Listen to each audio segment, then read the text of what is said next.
Assalamualaikum warahmatullahi wabarakatuh. Oke, hadir Ibu Asna. Oke, Lurah hadir dok. Hadir dok. Ya, siap. Oke, selamat malam ya Bapak Ibu, teman-teman Vitaner semua. Kembali lagi dengan saya Yazid Asyari, dokter konsultan dari Vitanostin. Dan untuk malam ini insya Allah kita akan membahas salah satu tema ya, yang tentang ini ya, tentang alat masak. Jadi mungkin Bapak Ibu ada yang pernah mendengar atau mungkin pernah membeli atau mungkin udah sering ini ya, udah sering masak ya pakai alat masak namanya air fryer. Jadi air fryer ini merupakan salah satu alat masak yang belakangan ini emang sering dipopulerkan oleh influencer-influencer yang mau YouTuber, mau selebgram, mau seleb TikTok ya, yang berkecimpung di dunia masak-masak gitu. Sebenarnya untuk air fryer ini saya tahu itu mungkin kurang lebih 1 tahun yang lalu ya. Jadi memang sudah ngetrend dari 1 tahun yang lalu, tapi memang akhir-akhir ini lebih ini lagi ya, lebih booming lagi karena ada beberapa influencer yang memakai air fryer ini ketika dia masak seperti itu. Oke, absen dulu kali ya. Ini udah ada yang dari Blora, ada dari Purwokerto, Gunaila Magfuroh, kemudian Bagan Batu Riau. Wah, Riau. Jauh sekali ya, Bunita Setiawati. Surabaya hadir dok. Assalamualaikum. Waalaikumsalam. Waalaikumsalam Bu Sri Wahyuni. Oke. Iya dok, lagi trending topik ini, air fryer bahaya ya dok. Nah, bahaya nggak ya? menurut Bapak Ibu gimana? Ini kayaknya banyak ibu-ibu ya. Menurut ibu-ibu gimana? Apakah air fryer ini lebih berbahaya atau lebih aman atau lebih apa nih? Coba aku mau lihat dulu nih pendapat dari ibu-ibu semua. Cikarang hadir. Halo Cikarang. Halo Cikarang. Oke. Nah,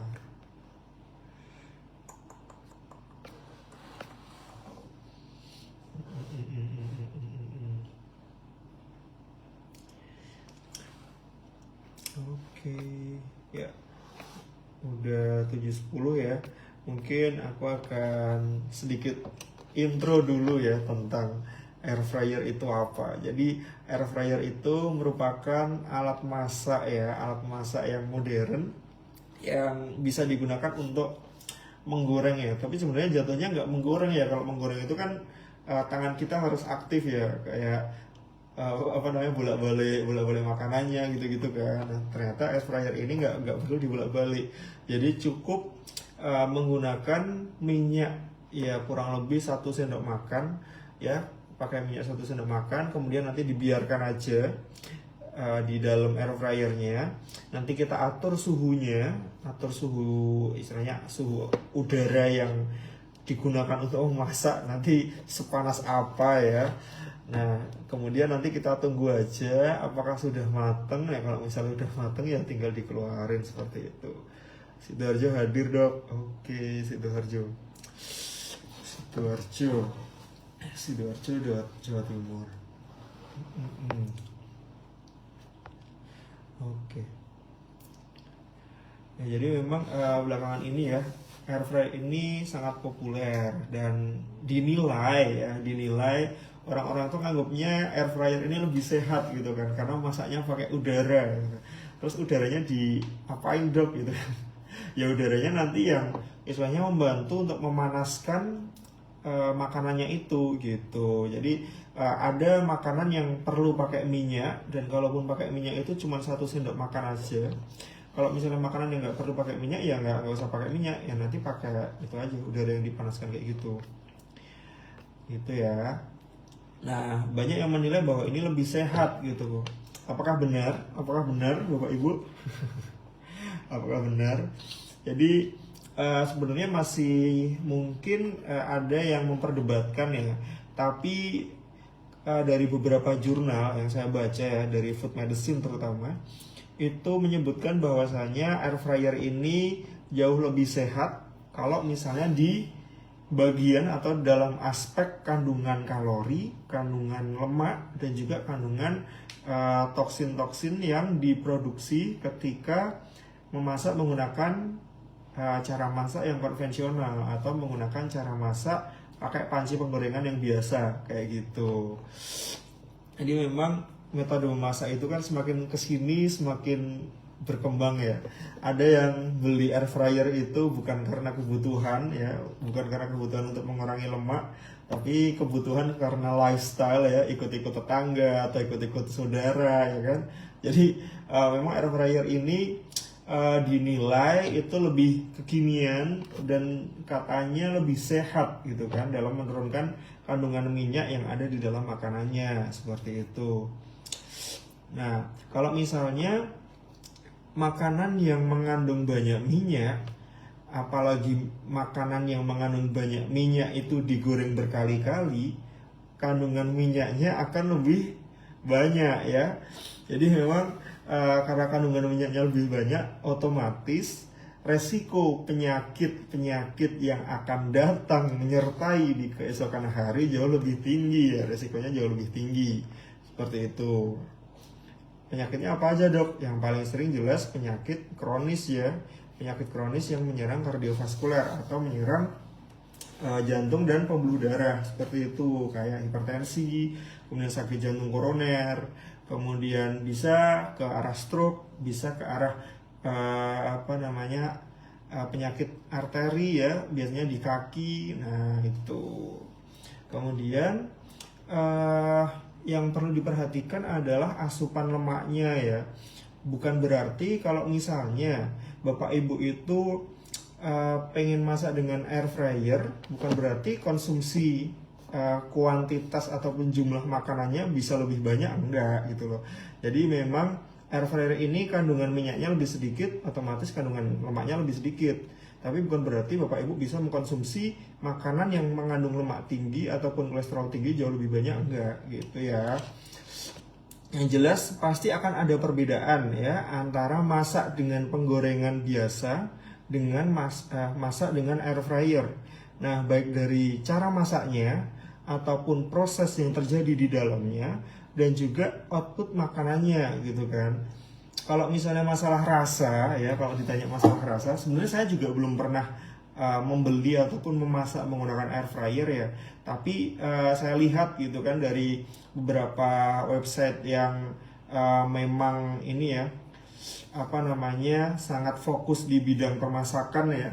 Jadi air fryer ini memang tampilannya itu hampir menyerupai makanan-makanan ya, makanan-makanan yang digoreng pakai wajan penggorengan biasa seperti itu. Tapi ini jelas ini ya lebih subjektif ya. Jadi tergantung orang yang makan sama tergantung bagaimana bumbu-bumbu yang dipakai di makanan tersebut gitu. Oke, udah lumayan rame ya. Oke, ya.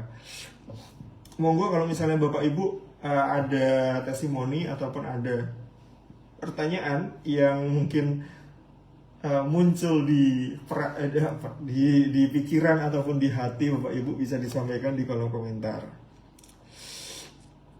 Oke. Oke, udah mulai rame ya.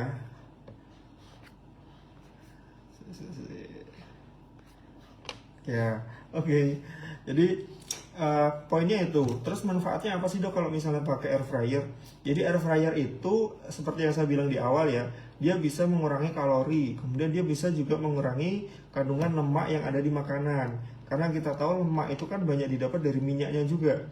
Jadi kalau misalnya Bapak Ibu itu pakai penggorengan biasa dibandingkan dengan pakai air fryer ya, misalnya Bapak Ibu masak satu potong dada ayam gitu kan, misalnya 100 gram dada ayam, kalau misalnya di penggorengan biasa itu bisa menghasilkan 13,2 gram lemak, yang mana berbanding sangat jauh ya dengan ketika Bapak Ibu menggunakan air fryer. Jadi kalau misalnya pakai air fryer itu cuma 0,39 gram saja.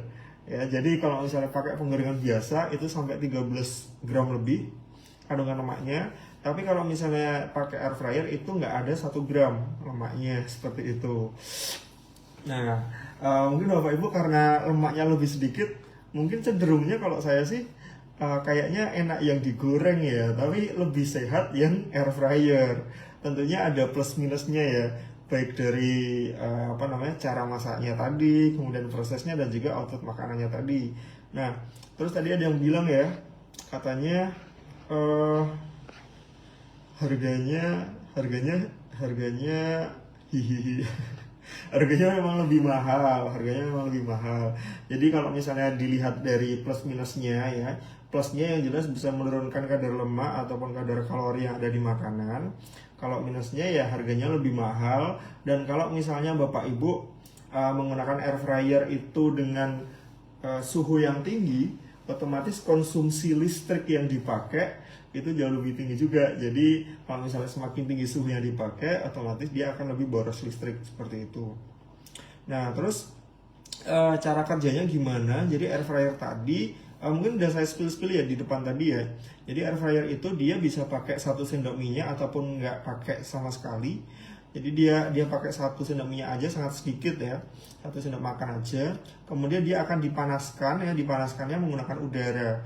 Jadi ibaratnya ketika makanan masuk itu dia akan dipanaskan melalui udara, kemudian dia bisa masak gitu kan, bisa masak pakai udara yang dipanaskan tadi ya, tergantung dengan suhu yang dipakai. Tadi ya semakin panas maka semakin banyak listrik yang akan dipakai seperti itu.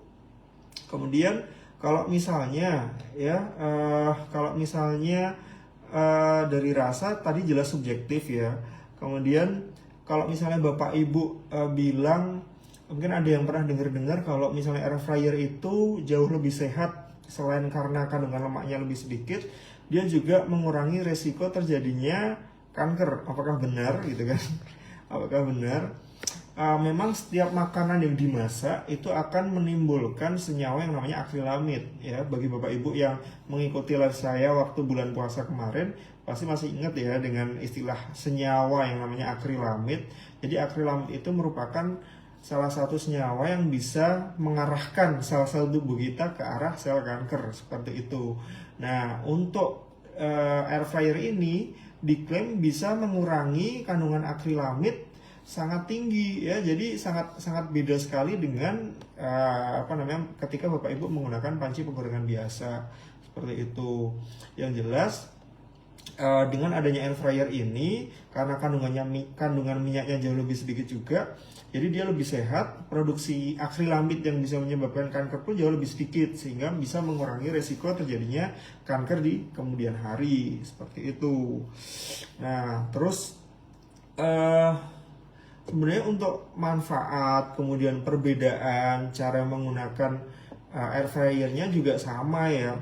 Istilahnya bukan sama sih, simple gitu loh, nggak perlu dijelasin terlalu detail juga.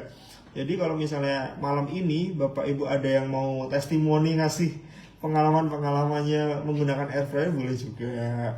Membandingkan dengan cara masak dengan panci penggorengan biasa juga boleh gitu.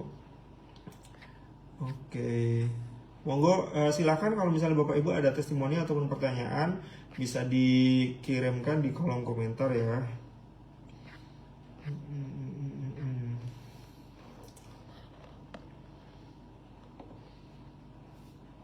Oke.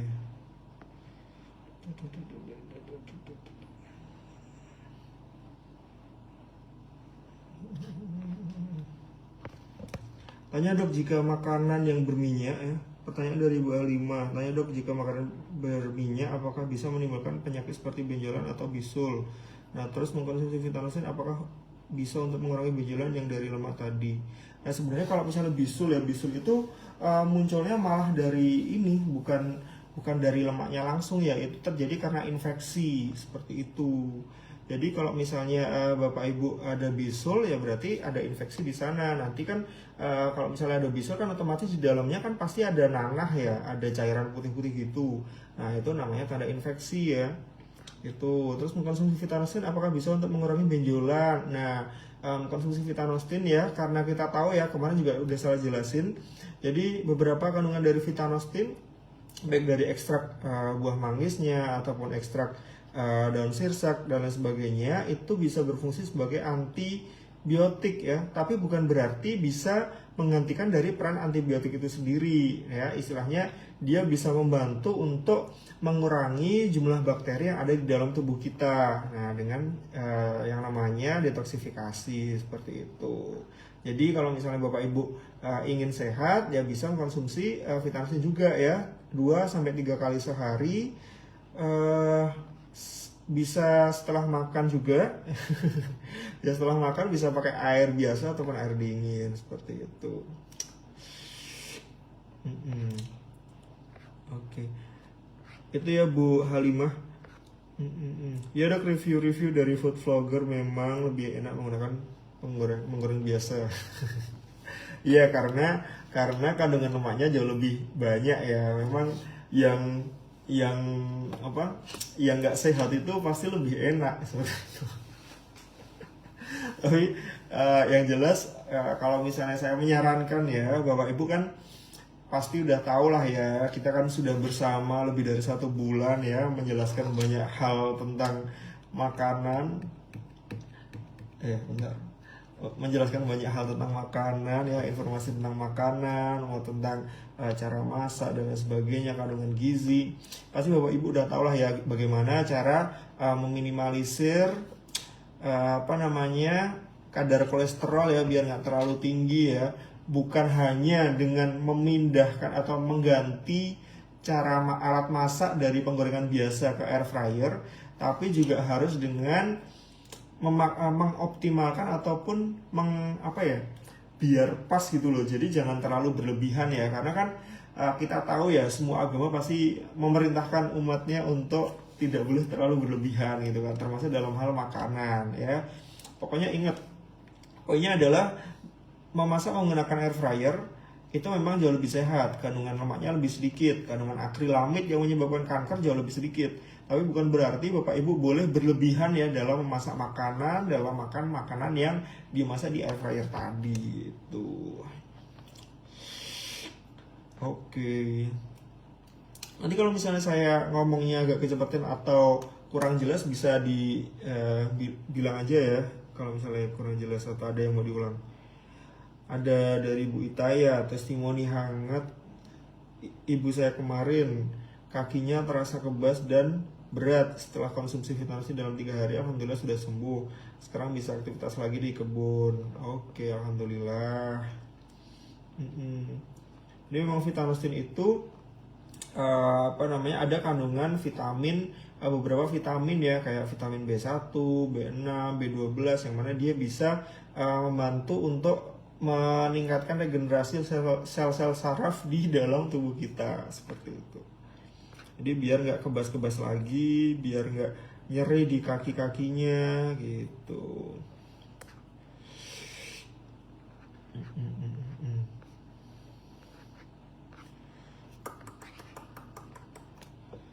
Oke, udah mulai rame ya, bentar.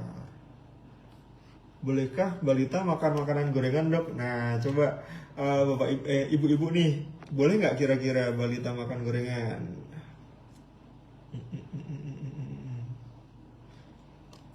Kira-kira boleh nggak? Yang jelas nggak boleh ini ya, nggak boleh berlebihan ya. Kalau misalnya ada anak kecil yang namanya goreng-gorengan kan ya wajar saja, mau makan ayam, mau makan tempe juga boleh-boleh aja. Yang jelas jangan sampai berlebihan ya.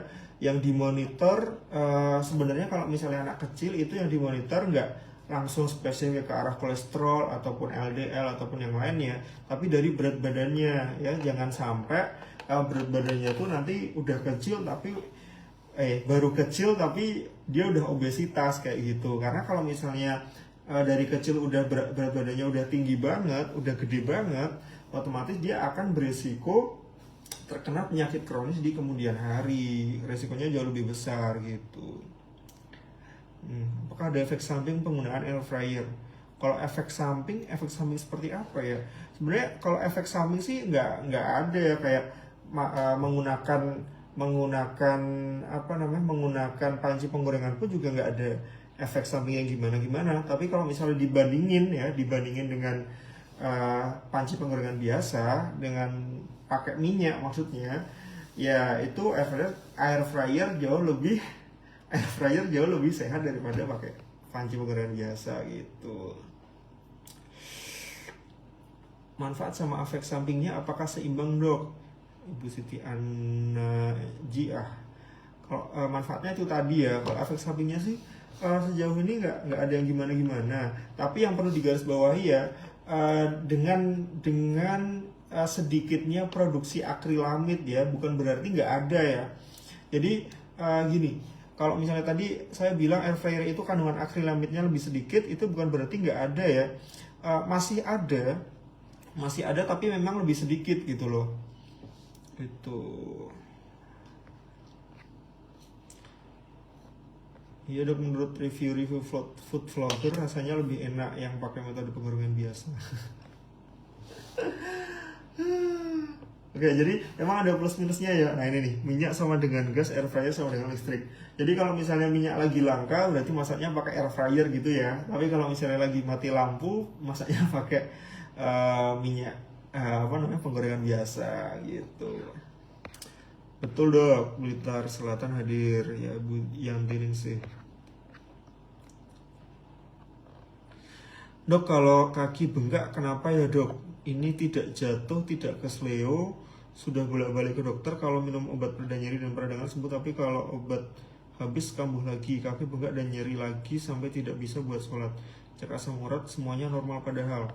Nah, kalau misalnya kaki bengkak banyak penyebabnya ya, bukan cuma dari asam urat dan kadar gula. Malah kaki bengkak itu bisa karena livernya, bisa karena ada sakit jantungnya ya. Yang paling sering sih liver atau hati, jantung sama ginjalnya ya. Jadi memang perlu pemeriksaan lebih lanjut ya, bengkaknya tuh sebesar apa, kemudian bengkaknya tuh modelnya kayak gimana. Ya saya nggak bisa mendiagnosis secara langsung ya kalau misalnya dari satu kalimat yang disampaikan sama ini Stokis Nasa Tangerang ya. Jadi memang harus melakukan anamnesis ataupun wawancara lebih detail lagi, dan juga melakukan pemeriksaan secara langsung dari kakinya itu. Jadi bengkaknya itu sebesar apa, apakah ada kemerahan, apakah ada muncul nanahnya, kemudian adakah riwayat sakit jantung, apakah udah pernah cek fungsi liver, fungsi ginjal, kayak gitu-gitu. Yang penting jangan banyak-banyak ya gorengan tadi. Oke. Makasih penjelasannya Dok, sama-sama. Makan gorengan apa salah satu penyebab kolesterol? Betul. Jadi makan gorengan apa salah satu penyebab kolesterol Dok? Bener ya. Jadi memang bukan salah satu penyebab ya, salah satu makanan yang beresiko tinggi untuk menyebabkan tingginya kolesterol di dalam tubuh kita. Seperti itu. Enak dibakar aja Dok atau direbus biar gak kolesterol. Kalau misalnya dibakar ya jangan terlalu gosong ya, jangan sampai banyak hitam-hitamnya, nanti malah timbul yang namanya sel-sel karsinogenik nanti, jadi bisa berisiko kena kanker juga. Direbus lebih bagus juga gitu. Itu ya. Jadi kesimpulannya, kok udah kesimpulan aja.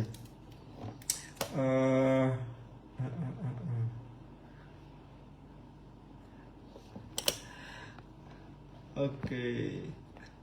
Kalau makanan yang digoreng sama yang dibakar lebih bagus mana Dok?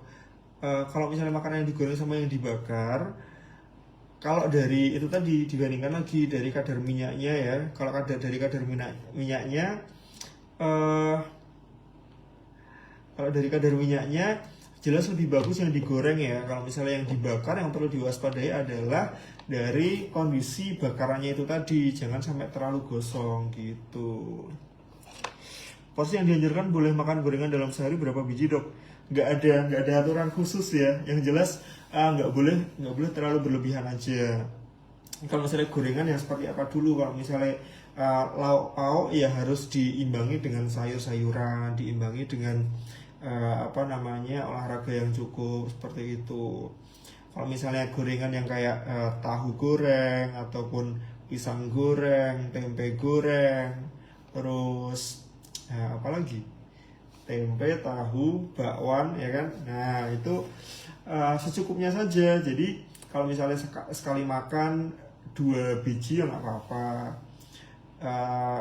Yang tahu batasannya kan dari bapak ibu sendiri. Kadang kayak aku misalnya makan 1 biji gorengan, kayak 1 tempe goreng itu udah enak banget kan di leher, di tenggorokan. Jadi ya udah 1 aja udah cukup kayak gitu. Terus semenjak saya kurangi makan gorengan, tangan saya sudah nggak pernah kram ya, berarti resikonya tinggi makan gorengan. Mungkin lebih ke ini ya, lebih ke kayak kebas-kebas gitu ya.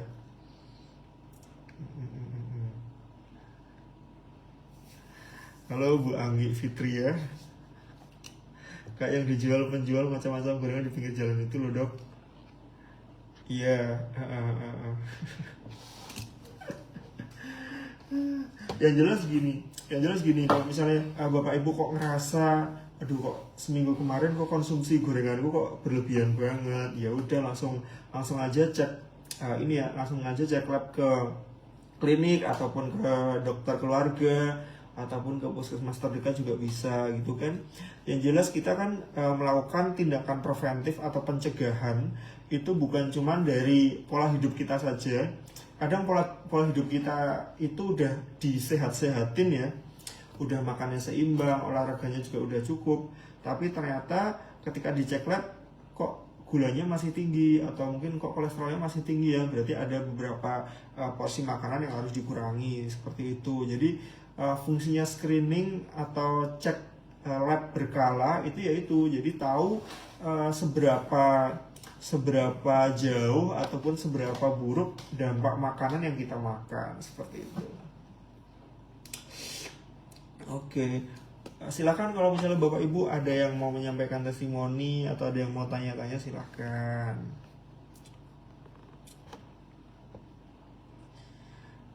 Oke, belum bisa jauh sama gorengan tahu, tapi kadang bikin tambah kolesterol atau nggak batuk.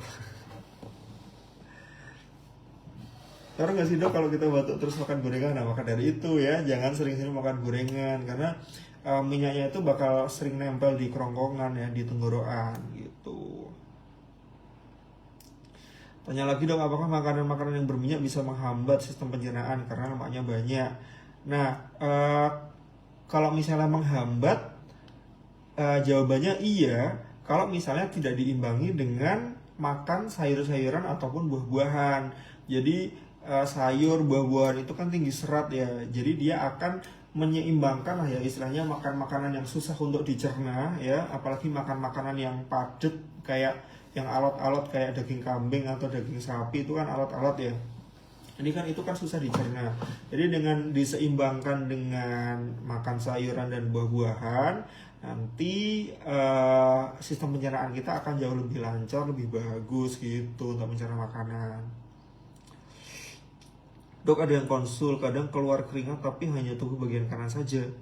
Itu salah satu tanda gejala sakit apa? Kadang keluar keringat tapi tubuh bagian kanan saja. Biasanya itu karena ini ya, kadang panik atau terlalu khawatir tentang sesuatu yang sebenarnya nggak terlalu terjadi. Sebenarnya belum tentu terjadi, sebenarnya belum tentu terjadi. Atau orang-orang anak-anak muda zaman sekarang itu bilangnya overthinking ya, atau anxiety. Kalau cek kolesterol, apa sebaiknya puasa dulu dok? Nggak usah puasa dulu, langsung aja cek gitu. Kalau misalnya mau cek gula, ya bisa aja puasa dulu juga boleh, nggak puasa dulu juga boleh-boleh aja gitu. Oke dok, oke. Wow, silakan nih Bapak Ibu, ada pertanyaan atau ada testimoni lagi? Silakan kalau misalnya ada yang mau disampaikan.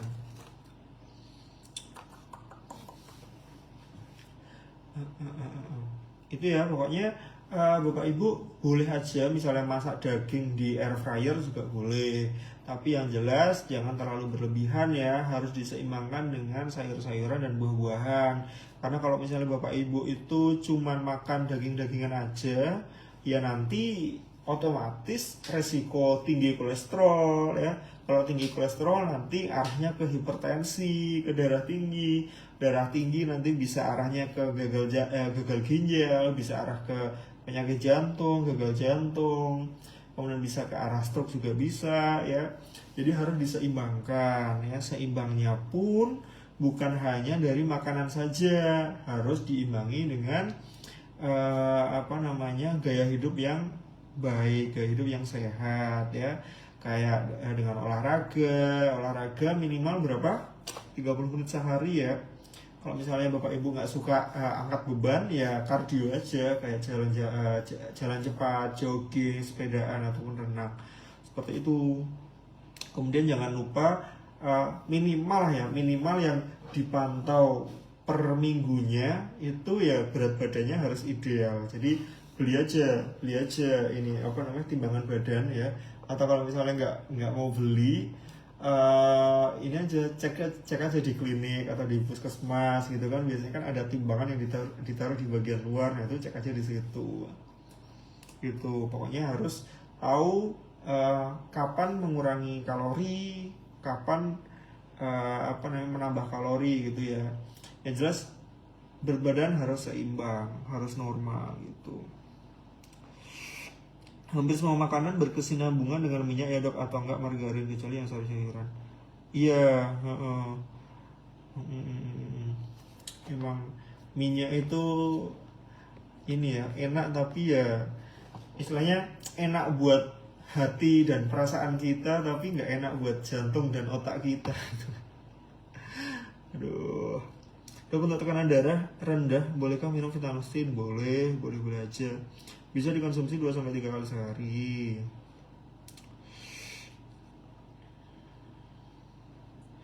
Dok, mau tanya, kalau anak balita suka dan sering minum susu coklat UHT, apakah memang bikin susah BAB? Kalau susu itu nggak bikin susah BAB ya, malahan susu itu malah bisa bikin lancar BAB-nya gitu. Jalan kaki tiap hari minimal 30 menit dok. Betul sekali. Jadi kalau misalnya Bapak Ibu kerja di kantoran itu mending naik tangga aja gitu. mending naik tangga aja daripada naik lift ya kan. Hitung-hitung aktivitas fisik gitu kan, membantu melancarkan peredaran darah di dalam tubuh. Jadi kalau misalnya ditanyain teman kerjanya, bilang aja untuk ini aja, aktivitas fisik dan olahraga gitu, biar kelihatan keren ya. Oke. Adakah pertanyaan lagi? Adakah testimoni yang mau disampaikan?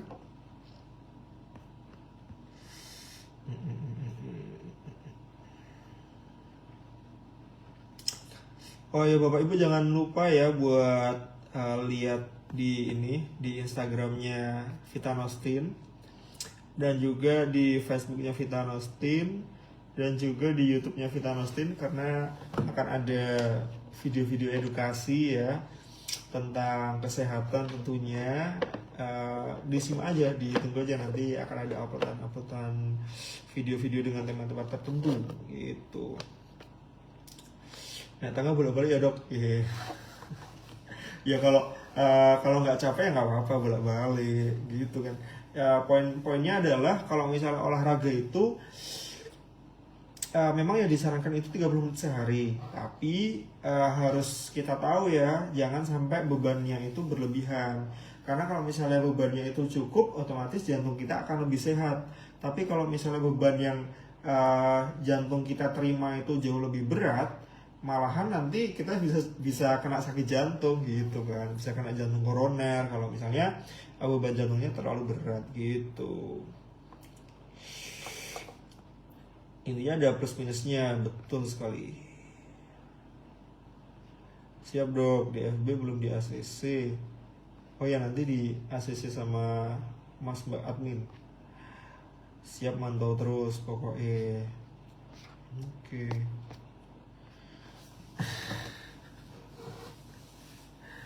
Ya. Adakah pertanyaan?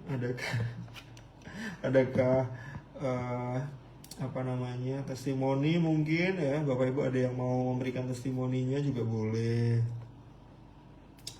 Kalau kolesterol tinggi apa masih bisa diatasi dengan minum Vitanostin? Nah, Vitanostin sendiri ya, saya sudah sampaikan ya di beberapa live juga. Jadi Vitanostin itu ada beberapa kandungan ya dari ekstrak Garcinia mangostana ataupun ekstrak buah-buahan yang lain, itu bisa membantu untuk menurunkan kadar dari LDL, kadar kolesterol juga, dan juga bisa meningkatkan kadar dari HDL-nya ya. Tapi yang jelas jangan cuman mengandalkan Vitanostin aja ya. Percuma mau minum Vitanostin, mau minum obat, kalau misalnya Bapak Ibu nggak menjaga pola makannya, nggak menjaga aktivitas fisik dan rutinitas olahraganya, dan nggak menjaga berat badan idealnya. Nah, pokoknya semuanya harus seimbang ya. Kalau misalnya udah tahu kolesterolnya tinggi, bisa dengan minum Vitanostin ya kan, asalkan itu tadi pola makan harus seimbang, jenis makanannya juga harus beragam, jangan cuma nasi sama ayam goreng aja, baru diimbangi dengan seenggaknya ya satu jenis buah lah, atau enggak dua jenis buah lah minimal per harinya gitu kan. Nah, biar keisi buah aja gitu. Terus buah, sayur juga harus ada ya kan. Kemudian perilaku hidup bersih dan sehat juga harus. Kemudian aktivitas fisik dan olahraga tadi ya minimal 30 menit sehari, sama berat badannya harus dijaga biar ideal. Terus bisa juga lebih bagus lagi kalau misalnya Bapak Ibu mengkonsumsi Vitanostin juga 2-3 kali sehari gitu. Itu ya, kami alhamdulillah, dari Ibu Fitri Juliana, kami alhamdulillah suami dan saya sudah konsumsi Vitanostin. Alhamdulillah memang membantu dalam melancarkan aktivitas kami sehari-hari, terlebih saat badan pegel ataupun kecapean, atau saat aktivitas kita padat. Rasanya segar dan enak, bikin ketagihan. Alhamdulillah ya. Memang kandungan dari ekstrak buah-buahan itu bisa membantu tubuh kita itu istilahnya imunomodulator. Jadi bisa meningkatkan sistem imun kita biar nggak gampang sakit ya. Kalau misalnya habis kerja kok langsung pegel-pegel, nah itu bisa sering-sering mengkonsumsi buah-buahan, atau bisa juga mengkonsumsi Vitanostin juga bisa juga. Gitu. Ya. Seru banget malam ini. Iya kah? Alhamdulillah. Pola makan itu penting banget ya dok, penting banget. Oke. Buah untuk penambah darah apa ya dok? Sebenarnya kalau buah-buahan ini ya nggak ada khusus untuk menambah darah ya. Kalau misalnya untuk menambah darah ataupun menambah hemoglobin ya, orang dengan anemia itu biasanya dia kekurangan zat besi. Ya kalau misalnya kekurangan zat besi itu biasanya ini sayur-sayuran itu biasanya sayur-sayuran yang hijau gitu kan, kayak bayam itu. Terus kalau misalnya dari makanan ya dari daging-daging yang daging merah gitu. Kalau saya suka banget sayuran dok malahan, iya. saya pun dengan berat badan yang ideal, dengan ukuran body mass index yang ideal pun, kolesterolnya pun pernah tinggi ya Bapak Ibu ya. Jangan sampai dengan berat badan yang normal, nggak terlalu tinggi beratnya, itu jangan sampai Bapak Ibu merasa kalau kolesterolnya juga akan normal-normal aja. Enggak, saya aja dengan berat badan yang ideal kayak gini, kolesterolnya juga pernah tinggi gitu. Saya suka banget sayuran, saya juga suka sayuran. Akhir-akhir ini memang sangat hobi mengkonsumsi sayuran, karena ya mau gimana kalau misalnya nanti kurang sayuran malah beresiko kena penyakit kardiovaskular, penyakit jantung ataupun pembuluh darah gitu.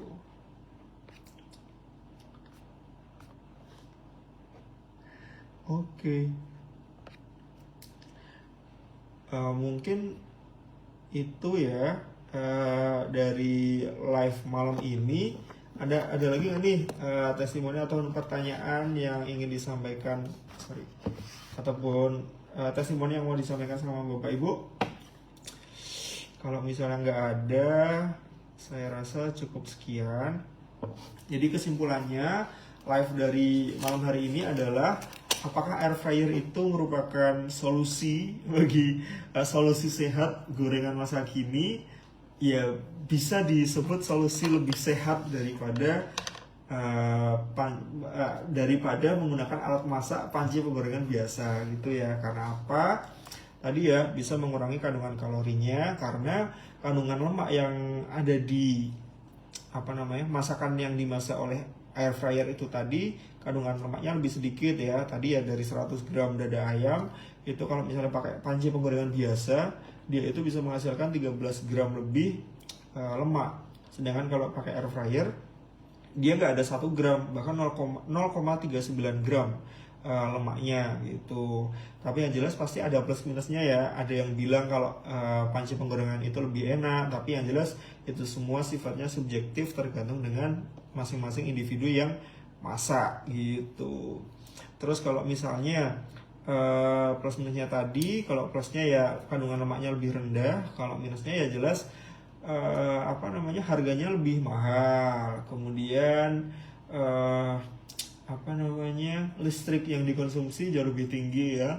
Semakin tinggi semakin tinggi suhu yang dipakai, otomatis konsumsi listriknya juga akan semakin tinggi. Oh ya, ada satu lagi, semakin tinggi suhu yang dipakai, dia akan semakin tinggi semakin banyak produksi akrilamid yang akan dihasilkan. Seperti itu. Jadi kalau misalnya semakin panas suhunya, jadi dia akan beresiko memproduksi zat akrilamid yang mana dia bisa menyebabkan tubuh kita itu beresiko kena sel kanker gitu. Kalau makan sayur-sayuran dan buah-buahan berlebihan apa bisa bikin gemuk, Dok? Kalau misalnya dibandingkan ya sayur-sayuran dan buah-buahan itu lebih banyak kandungan gulanya, apalagi yang manis-manis ya. Jadi kalau misalnya ingin mengurangi berat badan, kalau bisa ya ini buah-buahannya porsinya lebih sedikit daripada sayur-sayurannya. Jadi kalau misalnya dibagi 3 porsi nih ya, dibagi 3 porsi 1, 2, 3 ya, yang 1 sayur, yang 2 sayur, yang 3 buah gitu. Bisa bikin gemuk ya tergantung dengan aktivitas sehari-harinya juga. Kalau misalnya tidur gulir-guliran aja tiap hari, rebahan, nonton TikTok, nonton YouTube, kemudian makannya tiap hari buah-buahan, ya bisa-bisa aja gemuk kan, karena aktivitas fisiknya yang kurang seperti itu. Yang jelas kalau misalnya untuk menurunkan berat badan, aktivitas fisik harus lebih banyak daripada makan makanan yang masuk gitu ya. Solusi untuk masa kini karena harga minyak belum turun, bisa. Oke.